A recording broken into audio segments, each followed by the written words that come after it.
देश स्वतंत्र झालेला आहे, पण आजही काही माणसं आहेत जी गुलाम म्हणून जगत आहेत. देशाने बरीच प्रगती केलेली आहे. मग 4Gचा 5G स्पीड असेल, AI असेल किंवा इतर टेक्नॉलॉजीज असतील.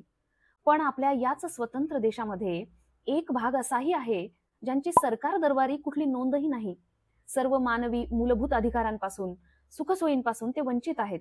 स्वतःची म्हणावी अशी हक्काची जमीन किंवा स्वतःचं घरही त्यांना नाही. कुठलंही आधार कार्ड, रेशन कार्ड किंवा त्यांच्या जन्माचा साधा दाखलाही उपलब्ध नाही. मानवी उत्क्रांतीच्या हजारो वर्षांपूर्वीच्या टप्प्यावरच त्यांचा विकास गोठून राहिलेला आहे. कोणाबद्दल बोलते मी सांगते, पण त्यापूर्वी नमस्कार. मी साधना कसपटे महानूर तुम्हा सर्वांचं रेघोट्यामध्ये मनापासून स्वागत करते. जर तुम्ही चॅनलला सबस्क्राईब केलं नसेल तर सबस्क्राईब करा. मित्रांनो, आजचं पुस्तक आहे मुके ते जन्मले होते. पुस्तकाचे लेखक आहेत विवेक पंडित आणि पुस्तकाचे प्रकाशक आहेत डिंपल प्रकाशन. महाराष्ट्रात जवळपास 9.36% इतका आदिवासी समाज आहे. यात एकूण 3 जमाती आपल्याला पाहायला मिळतात. पहिली कातकरी, दुसरी माडिया आणि तिसरी कोलाम. आणि यातील कातकरी ही विशेष असुरक्षित श्रेणीतील आदिवासी जमात आहे. आणि याच जमातीच्या संघर्षाच्या, वेदनेच्या आणि अस्पृश्यतेच्या कथा या पुस्तकात मांडण्यात आलेल्या आहेत. या सर्व कथा अत्यंत मन हेलावून टाकणाऱ्या अशा आहेत. अश्मयुगीन मानवाची जवळपास सर्व लक्षणे कातकरी समाजात आढळतात. त्यामुळे नियमबाह्य झालेली कौटुंबिक व्यवस्था, शिक्षण, मूलभूत अधिकार, सुखसोयी यांचे अज्ञान असल्यामुळे त्यांचे जीवन दिशाहीन झालेले आहे. माणूस म्हणून आपण स्वतंत्र आहोत ही जाणीवच त्यांच्यात नाही.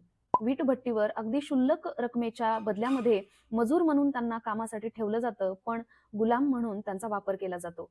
जो कोणी मालक असेल तो पैशांच्या बदल्यात किंवा बंदुकीचा धाक दाखवून त्यांच्यावर वेगवेगळ्या प्रकारचे अत्याचार करत राहतो. वीटभट्टीवर राबवून घेण्याच्या बदल्यात त्यांना अगदी 4 ते 5,000 रुपये इतकी क्षुल्लक किंमत दिली जाते. या रकमेच्या बदल्यात हे मजूर अगदी शरीराची झीज होईल इथपर्यंत काबाड कष्ट करत राहतात. या कष्टामुळे होणाऱ्या शारीरिक वेदना इतक्या प्रचंड असतात की त्या शमविण्यासाठी त्यांना नशेच्या आहारी जावं लागतं. असा हा कातकरी समाज. वर्षानुवर्ष त्यांच्यावर होत असलेल्या अत्याचारांच्या कथा वाचून डोळ्यात पाणी येतं आणि अंगावर काटा येतो. या कथा वाचल्यानंतर एक प्रकर्षाने जाणीव होते की आपण जगतो ते आयुष्य आणि ते जगतात ते आयुष्य यात प्रचंड तफावत आहे. स्वातंत्र्यानंतर देशाने बरीच प्रगती केलेली आहे. एकीकडे देश महासत्ता होण्याच्या मार्गावर आहे, तर दुसरीकडे वंचित, उपेक्षित आणि दुर्बल घटक म्हणजेच आदिवासी, त्यातल्या त्यात कातकरी समाज यांच्यापर्यंत स्वातंत्र्याची प्रकाश किरणे अजून पोहोचलेलीच नाहीत.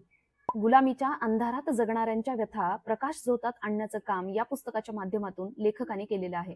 हा समाज एका साखळीमध्ये अडकलेला आहे. म्हणजे अतिप्रमाणात कष्ट केल्यामुळे होणाऱ्या शारीरिक वेदना शमविण्यासाठी ते नशेच्या आहारी जातात, त्यामुळे व्यसनाधीन होतात.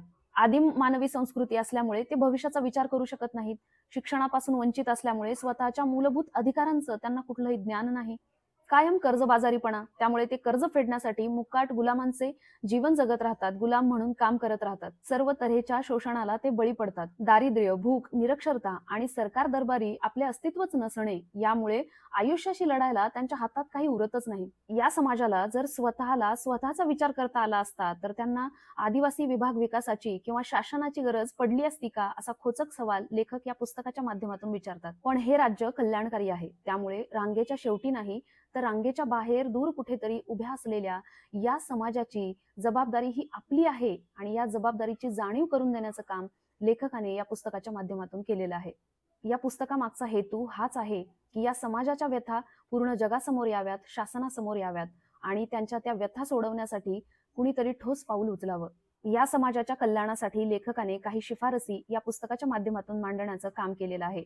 नंबर 1, कातकरी समाज असो किंवा इतर कुठलाही आदिवासी समाज असेल, त्यांच्या मुलांसाठी सक्तीचे आणि मोफत शिक्षण दिले जावे. नंबर 2, या भूमिहीन असणाऱ्या समाजाला स्वतःची मालकीची थोडी तरी जमीन दिली जावी, जेणेकरून ते गुलामीच्या चक्रात अडकणार नाहीत आणि काम करून स्थिरावतील. नंबर 3, वेगवेगळ्या छोट्या छोट्या उद्योगांमधून त्यांना उत्पन्नाचे साधन निर्माण करून दिले जावे.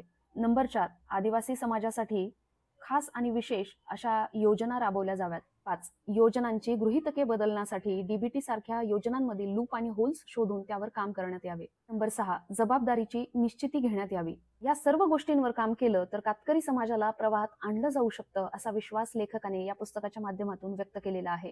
स्वकेंद्री आयुष्य जगणारे आपण अनेकदा आपल्या आजूबाजूला पाहायचं सुद्धा विसरून जातो.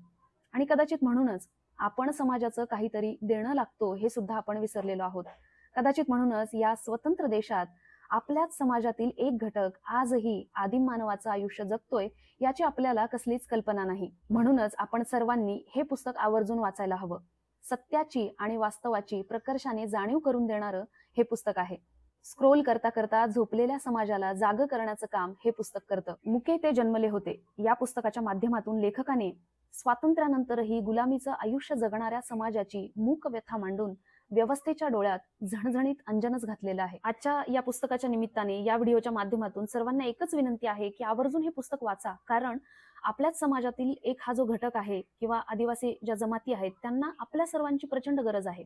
त्यांच्या अडचणी, त्यांचे प्रॉब्लेम्स आपण समजूनच घेतले नाहीत तर आपण त्यांच्या आयुष्यात कुठलाही बदल घडवू शकणार नाही.